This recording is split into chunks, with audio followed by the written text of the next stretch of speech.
திமுக அகற்றப்பட வேண்டும் என்பதுதான் எங்கள் நோக்கம் என கூறியுள்ள நயினார் நாகேந்திரன், ஓர்மை கருத்துடையவர்கள் எங்கள் கூட்டணிக்கு வரலாம் எனவும், பொங்கலுக்கு பிறகு கூட்டணி மற்றும் போட்டியிடும் தொகுதிகள் குறித்து அறிவிக்கப்படும் எனவும் தெரிவித்துள்ளார்.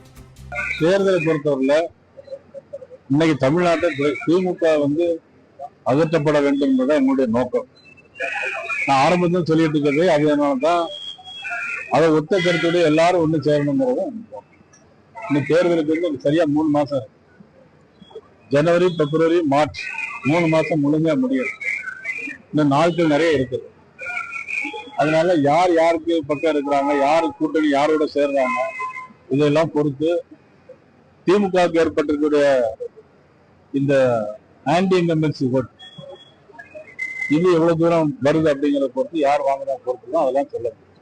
தேமுதிக, பாமக அவருடைய நிலைப்பாடுல எதுவுமே தெரியல. கூட்டணியில் இருக்காங்களா இல்லையா, வருவாங்களா வரமாட்டாங்களா, அது இனிமேதான் தெரியும். இன்னும் 3 மாசம் இருக்குல்ல. பொருளை பொங்கல் முடிஞ்சு நல்ல காரியங்கள் நடக்குமா இருக்கும். கை பிறந்தால் வழி பிறகுன்னு சொல்லுவாங்க. வழி பிறக்கல. அது நீங்க எப்படி வேணா வச்சுக்கலாம்.